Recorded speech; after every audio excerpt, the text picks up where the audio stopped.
Hey creatives, and welcome to Cinema Sunday, and today is the last episode of Cinema Sunday in celebration of Black History Month, so I thought what would be more perfect than the 5 most pivotal moments in African American cinema history. Let's get started. Alright guys, like I said, today is the last episode of Cinema Sunday in celebration of Black History Month, and I want to thank you guys for taking the time out to check this out and check out all my other videos.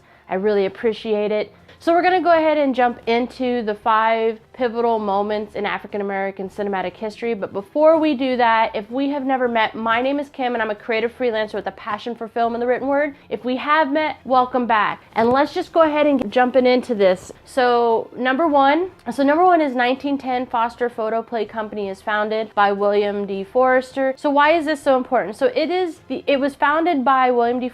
Foster, who was a journalist who went under the name Julie Jones, I believe. He was trying to create this production company because he saw that there was an underserved market. He wanted to combat the stereotypes and the over-exaggerations of African Americans. I mean, you can look at no other film that is the most heinous representation of that as in Birth of a Nation. If you have never seen it, if you're a cinematic history person, you know that it's touted as this amazing film and everything, but honestly, to me, it's probably the most vile film probably ever made. And I think for that reason and that reason alone, you should see it so that you can see like what is wrong with the way that the African American community was portrayed in that film. It's disgusting. I could just do a whole tirade on it. Making the Ku Klux Klan any type of hero is just, it's disgusting. So he wanted to combat that because that wasn't the only film. Like, they were relegated to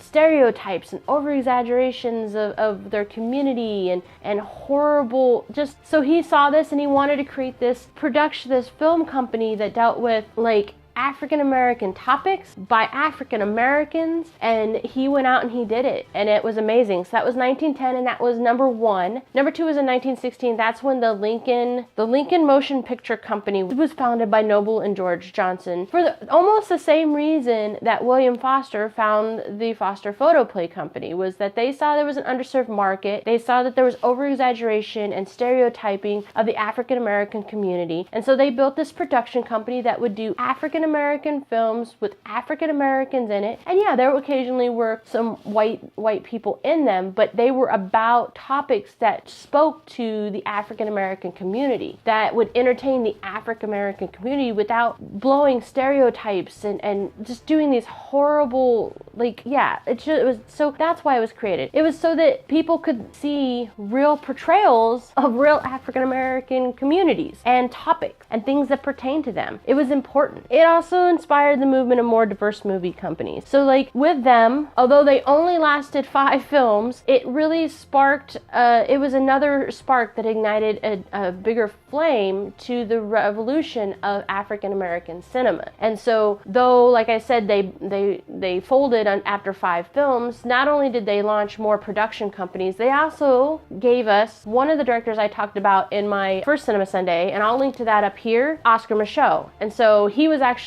in negotiations with them to do The Conquest, which was his first film, but because they wouldn't give him enough creative control, he said, hey, you know what, heck with it, I'm just going to do my own thing, and I'm going to create my own company. And so if it hadn't been for the Lincoln Motion Picture Company, we wouldn't have had Oscar Micheaux, we wouldn't have had these great films that came from them, we wouldn't have had these other production companies. Them and the Foster Photo Play Company were the matches that lit the spark of the revolution. Alright, so number 3, 1971's Sweetback's Badass Song by Melvin Van Peebles was actually filmed for $500,000, I believe, and made $10 million.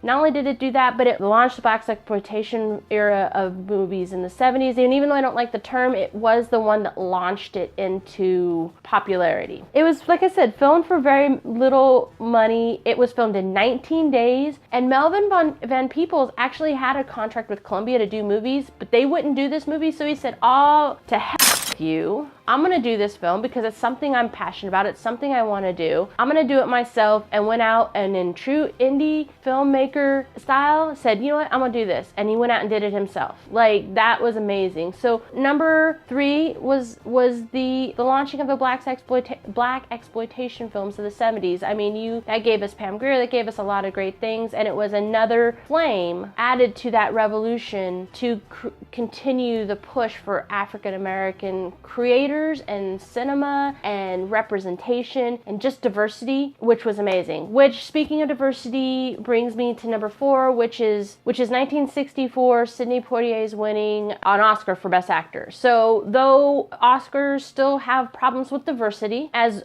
all of Hollywood does, this was yet another spark to that flame that I keep talking about, because he was the first African American to win for Best Outstanding Actor. He was only the second African American to win an Oscar, and the first one was Hattie McDaniel for Gone with the Wind, I believe, and I want to say that was like a supporting actress or something like that. So he was like the first guy, the first African American to win one of the major, though supporting is important, like one of the major top ones. So that was, like I said, another flame for that, another spark for that fire that would continue to roll, and is continuing to roll with all the new wave of push for diversity in Hollywood. And that leads me to number 5, which once again is more about diversity in Hollywood and film in general, and that is in 2011, the AFFRM was founded by Ava Duvernay. And so why that's important is because this foundation was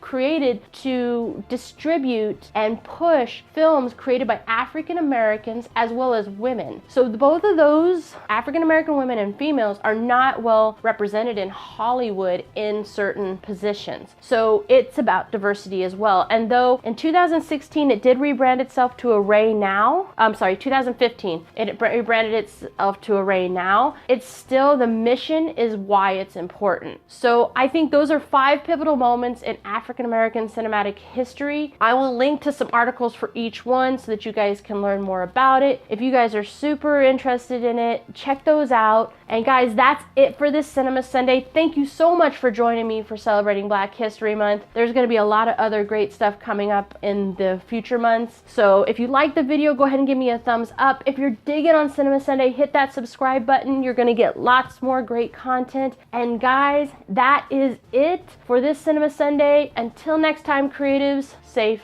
journeys.